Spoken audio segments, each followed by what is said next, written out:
Beardyman and the Mimics. The beatbox champion Darren Foreman is off on a personal journey to uncover the secrets of animal vocal mimicry.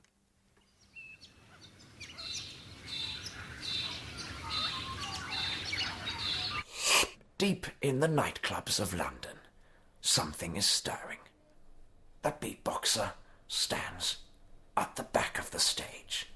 He's about to go and rock the crowd for the first time. They're nervous, but expectant. At the end of the night, he will be leaving with a mate.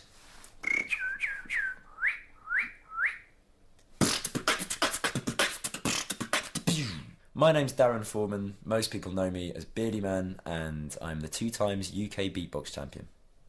And for those who don't know what that means, that's when you go and other stuff. It tends to be drums and musical elements that beatboxers imitate, but they always like to sprinkle in some sounds from all kinds of things, even birdsong.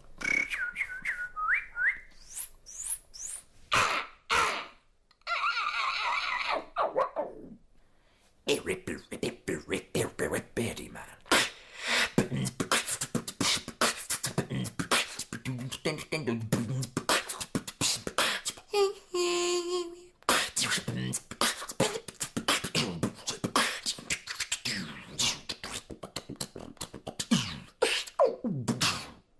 I first came across the Lyrebird when a friend of mine sent me the link on YouTube, and it's the most incredible thing I've ever seen. I sent it to everyone I knew immediately, and the reply I got from most of them was, "Oh yeah, seen that, it's amazing."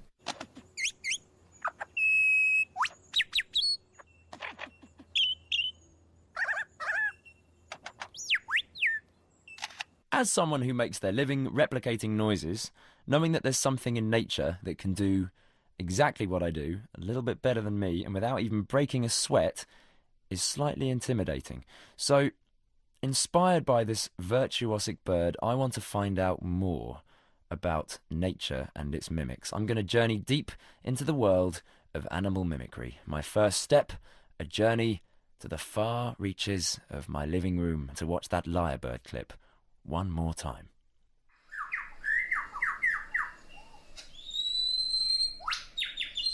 He clears a space in the forest to serve as his concert platform.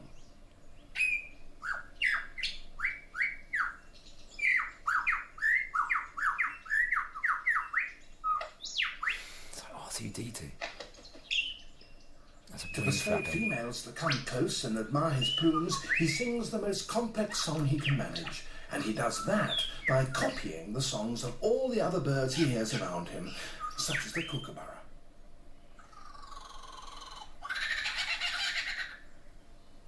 It's a very convincing impersonation.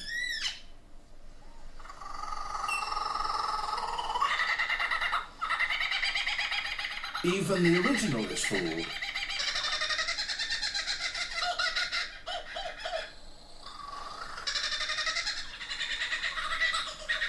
He can imitate the calls of at least 20 different species.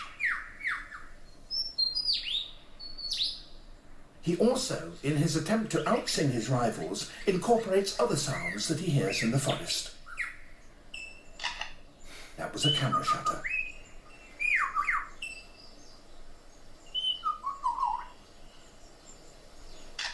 And again.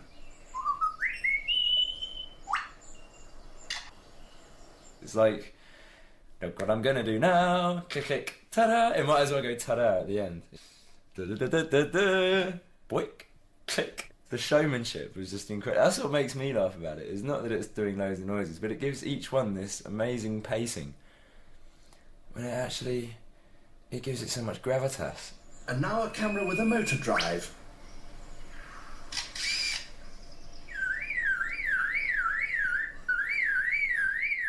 And that's a car alarm.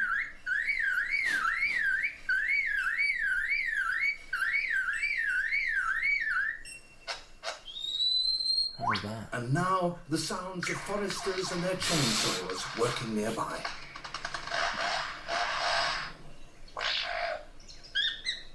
It's amazing. It doesn't matter how many times I see it, it's always amazing. Hearing a lyrebird do what it does is absolutely mind-blowing. I personally can't figure out how it's doing it, although I could offer up loads of suggestions, which are probably wrong. So this leaves me with some questions. How is it doing it? Why is it doing it? Which other species do it? Are they as good? Are any better? And how similar are my motivations and techniques to its? I shall make it my mission that from this day forth, I shall find the answers to my questions. Unfortunately for me, lyrebirds live on the other side of the planet, in Australia, but the next best thing to a real live lyrebird has to be Bill Oddie, who has been fortunate enough to encounter one in its natural habitat in the Australian bush. Somebody took me out to, I'd hesitate to call it even a nature reserve. It was more like a sort of country park woodland, but people would go picnicking and stuff like that there, you know, so it wasn't an intensely wild area.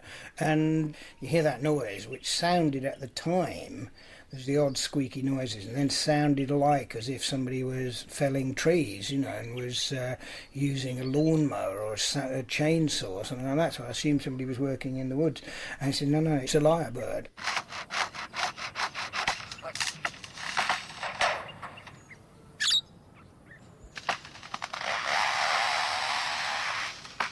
That's because at that moment a woodsman should have popped out with his saw, really, shouldn't he? But he didn't. So, and, yeah, extraordinary noise. And lyrebirds are another of those birds which you sort of almost wish you hadn't seen, you know, because they're not amazing looking. They've got rather nice shaped tail, hence the name, which a lyre is a medieval instrument. You just see this rather gawky looking mouth opening and there's extraordinary noises coming out. You start wishing it's going to do things. It's a terrible temptation to start making noises and see if it'll reply to you, sort of impersonating them. You know, all right, then try Ken Dodd. Can you do that? How tickled I am, and it does. But do Rolf Harris, I suppose it should be when you're down there. Maybe it has to creep off and practice somewhere, I don't know.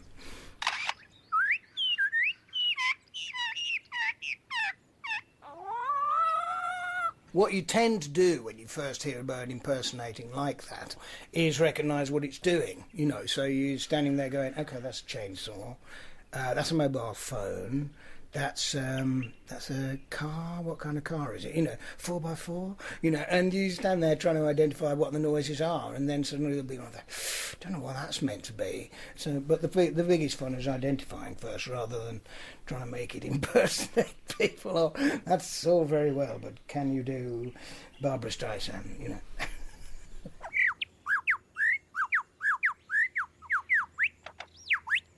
I think lyrebirds have to be the most impressive mimic I've heard because they are bigger. You see, most birds that imitate are small birds, and so starlings do it. Quite a few thrushes incorporate mimicry, and quite a lot of warblers, and marsh warblers, famous for it. It's hardly got a song of its own. It just takes lots of bits and pieces from reed warbler, sedge warbler and various other warblers. I've even heard skylarks do it, but they're all small. And so it isn't a massive sound, you know, whereas a lyrebird is a pretty big bird, you know, and so it's like a band. It's got better amplification, you know, it's got big speakers there, it's in surround sound. Perhaps in a human context that maybe women are turned on by people who can do the voices of sexy people that they admire. You know, so maybe Rory Bremner does very well that way. He's, you know, if he's trying to excite his wife, she says, can you do Jean-Claude Belmondo for me? Yes, but of course, no problem. Maybe that's how it works in the bird world. Not fair. Bill Oddie gets to see a lyrebird. I want to see a lyrebird. It's... Yeah. So, the lyrebird has such an incredible range of unbelievably accurate impersonations that it leads me to believe that it's possible that its vocal apparatus is vastly different to mine. Come to think of it, how do I even do what I do? Beatboxing is more like a performance art than and I think what else? It's very performance oriented, and you can take the human voice box and just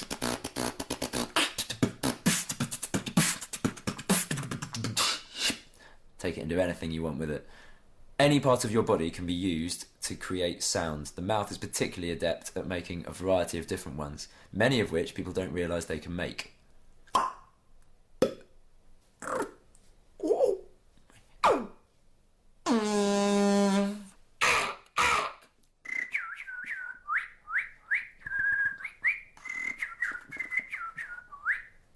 The birdsong I was just doing, I'm just whistling with my tongue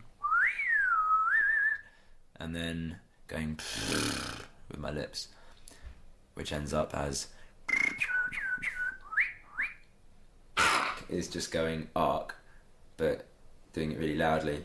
And going like this. You squish your arms up against the top of your throat and make a high noise, and then overdrive it, so you're doing it like this, a bit like an alarm go. So that's how I mimic sounds. How does the bird? How does the bird? Professor Peter Slater of St Andrews University is a birdsong expert. Birds produce sounds in a way that's very different from us. We have our larynx, which is where your Adam's apple is, and it's quite high up in your throat. In the case of birds, they've got a thing called a syrinx, and the syrinx is where the two tubes coming up from the lungs meet to form the trachea. And that's rather interesting, really, because they have two sets of lips, one set on one side, the other set on the other side, and these are worked by a really rather complicated set of muscles. But because they've got two sets of lips on the two sides, it's actually possible for birds to produce two quite unrelated sounds at the same time as each other. I think there was a starling once which was able to imitate a herring gull on one side of its syrinx and a willow warbler on the other side of its syrinx simultaneously, which is certainly something we couldn't do.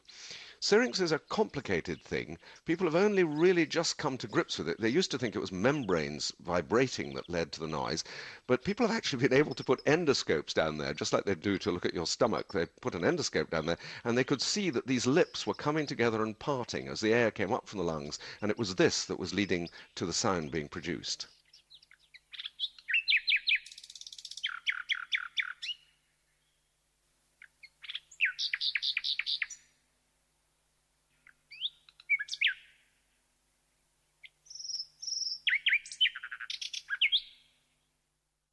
It used to be thought that when birds sang, they breathed in and then they produced their whole song, which might last a couple of seconds, as they breathed out, and then they were able to breathe in again. All the studies that have been done on the vocal apparatus of birds and how they use it suggest that actually in many cases it's not like that at all. There's what is called mini breaths, that a bird may have a song which has, 10 or 15 different notes in it, and those take 2 seconds or so to produce. And what the bird is actually doing is breathing in and out several times a second, one for each of the notes. There are birds that can sing both as they breathe out and as they breathe in, so they can produce a very, very long sequence of song with hardly a break in it, because they're able to breathe in and out and produce sound in both directions, as it were.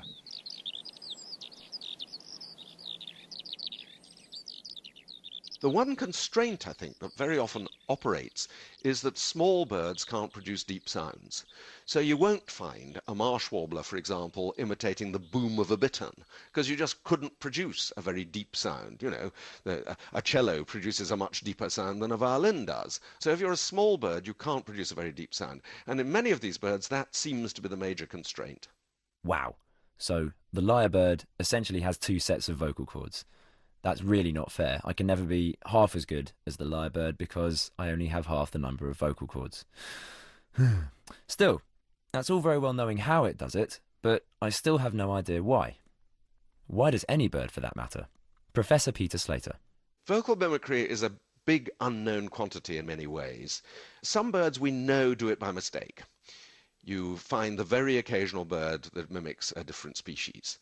And that's a mistake, and it doesn't do it any harm, perhaps, but it doesn't really do it any good. In the case of birds like lyrebirds, where they habitually mimic a very wide variety of other sounds, it seems to be that it's a way of building up a huge repertoire of sounds.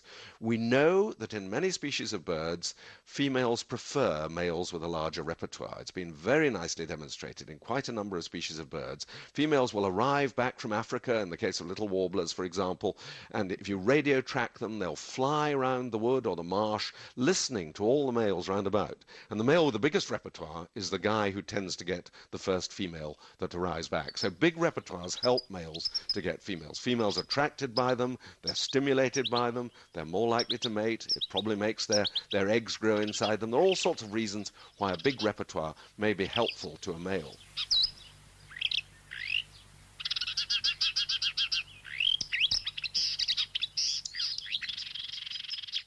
How do you develop the big repertoire? Well, in many cases, birds develop it by copying other members of their own species.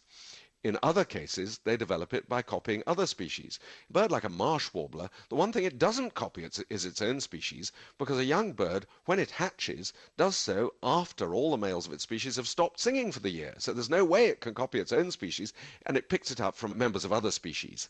So in the case of something like a lyrebird, it appears that building up a large repertoire is done by mimicry. Now, why they do it by mimicry rather than by improvisation, I think is a bit of an unknown quantity. We don't really understand that, but I think we're pretty sure that the reason they mimic is because it helps them to build up a large repertoire which is then attracted to females.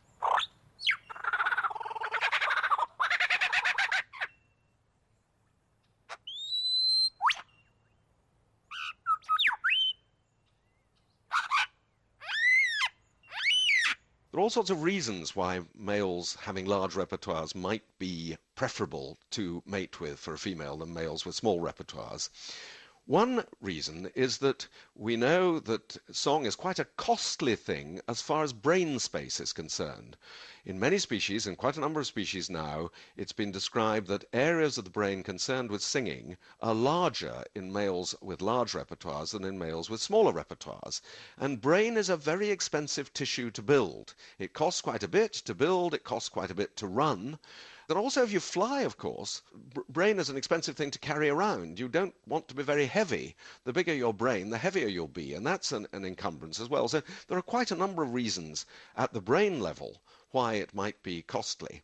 It may also be that song indicates how well nourished a young bird has been during the course of his lifetime. A male with a better song is a male who's been able to get more resources to nourish himself during development and so on. And that again is an indicator to a female either that he's a very good chap who's going to feed the chicks well and all this sort of thing, or that he's got very good genes. And of course, if she selects a male with very good genes, and she can tell he's got good genes because he's got a wonderful repertoire of different sounds, she's likely to have sons who also have those genes and also have larger repertoires which are more attractive to other females. So she's going to have more grandchildren. So there are all sorts of reasons, I think, why large repertoires may be a good thing as far as females are concerned. So, it seems it's all about the birds impressing the birds. How very base. My vocal mimicry is an art form. Art form. Art form. Art form. Peter Slater also told me that whilst lyrebirds regularly mimic 12 other bird species, the aptly named mockingbird in America can mimic plenty more, and our very own marsh warbler can do a whopping 212. It seems then that whilst the lyrebird is impressive in its own right, it's just one of many species that mimic. And even more surprisingly, it turns out I could find an amazing animal impressionist in my own back garden in London. The starling. Wildlife sound recordist Chris Watson told me about one of his most memorable moments with one. I think the most remarkable sounds I've ever heard an animal and a bird, in this case, make with regard to mimicry was a few years ago. I was in the Highlands of Scotland, and I'd gone up there to record a bird called a corncrake, which is now a very rare bird, and it's a migrant, and it comes from Africa. It arrives in a very few places on the northwest coast of Scotland, and I was up in the Highland area trying to find a place to record it, and I was on what had been a farm or a croft, and there was an abandoned farm building which I guess had been the main habitation, and it was just the walls. The roof had gone, and it was completely overgrown, full of nettles and weeds, and there was discarded equipment and machinery around, and this rather picturesque but sad-looking scene of these stone walls with weeds growing out of them. And I knew there was corncrakes around, so I set up a microphone, and in fact also there was a bird nesting within the walls of this bothy, this croft, and it was a starling. And over a period of days, as well as recording the corncrake, I heard this starling sing these amazing songs, which included lots of mimicry, but not just the songs of other birds in its environment, because it was mimicking the corncrake that I was trying to record. In fact, it fooled me on one occasion into thinking there was a corncrake inside the bothy, and in fact it was the starling. Oyster catchers, curlews, but fascinatingly for me, and it was really, I suppose, it's a romantic part of my imagination, outside the stone walls of this bothy was an old farm pump that was completely overgrown and ruined, and this starling would sing on the wall above this pump and produce in its song this sound, which to me sounded like an old two-stroke engine just slowly starting up and then springing into life.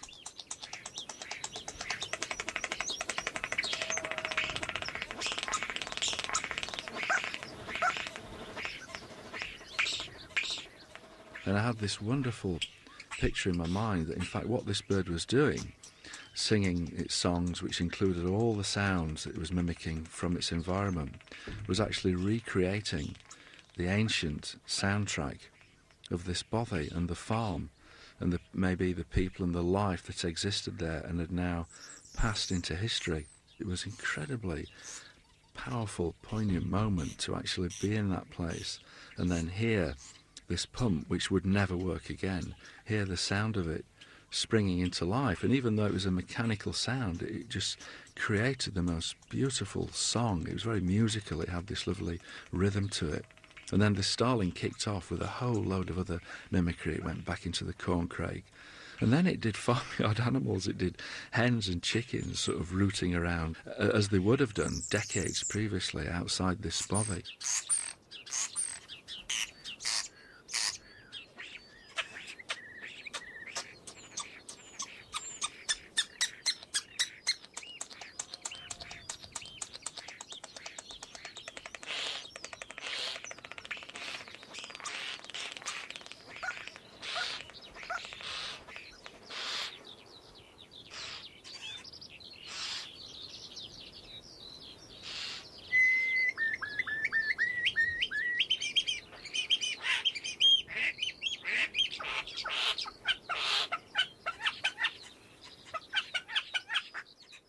Looking at this bird as an individual and hearing this beautiful, eloquent song, which was incorporating this degree and scale and quality of mimicry, which was outstanding. It was displaying, to my ears anyway, this remarkable, apart from the eloquence, this idea of, intelligence, that it could hear sounds, very quickly pick them up and then mimic them. Not only that, mimic them at a speed that actually was difficult for us to follow. It was so fast, and this song in particular just made me realise that, these birds, when we see them en masse, we often disregard them, but of course they are individuals in many ways, just like we are. It was an incredibly powerful and emotional experience for me.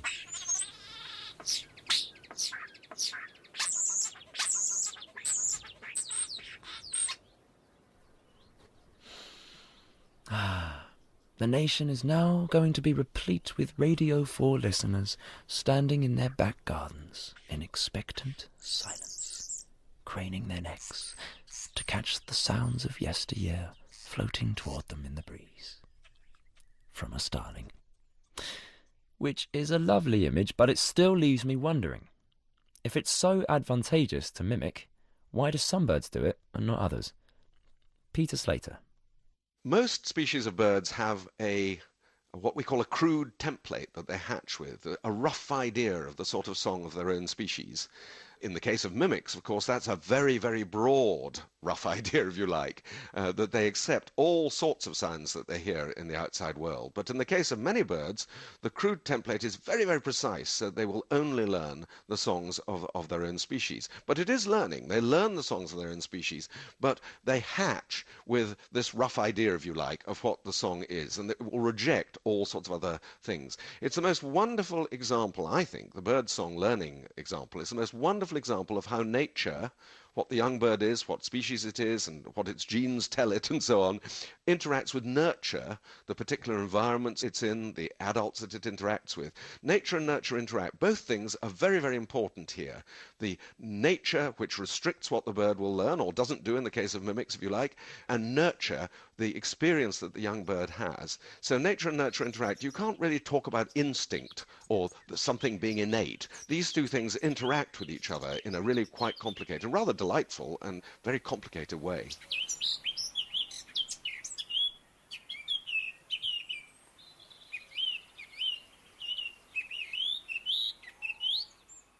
A lot of the reasons why some birds mimic and others don't mimic may be because sexual selection has hit upon song in that particular species for some reason and built it up. In some species you find males are brightly coloured and sing rather dull songs. In other species, males are rather dull and sing rather lavish songs. Sexual selection seems sometimes to pick on visual stimuli and sometimes to pick on auditory stimuli. Exactly why particular things are picked upon and selected for in one species but not in another is something of a mystery. I suppose some things we'll never know. But some things we do. Birds, using 2 sets of vocal cords and a crude template that they're born with, all mimic to an extent. Most are constrained to the songs and calls of their own species. A select few, however, have found it evolutionarily advantageous to expand their repertoire to encompass other species, and an even smaller subset, of which the lyrebird is an example, any sound that they hear. So we're not so different, the lyrebird and I. Beatboxers are always copying other beatboxers, just as birds copy other birds. It's best to have as wide a variety of sounds as possible when you're a beatboxer, and also when you're a mimicking bird. And males with greater repertoires have greater status and are more successful with the females. There's also a competitive edge and a strong performance element. So, with all of this in mind, I leave you with this, the debut performance of a new genre, bird boxing.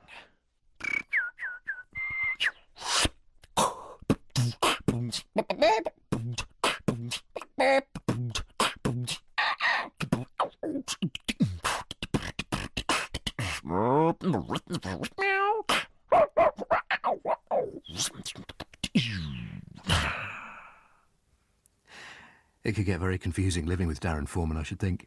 Beardyman and the Mimics was presented by Darren and produced in Bristol by Kirsty Henderson of the BBC Natural History Unit. Since 2000, everyone in England and Wales is entitled to vote to have their council led by a mayor. Yet in 8 years, only 12 of our 410 local authorities have got one.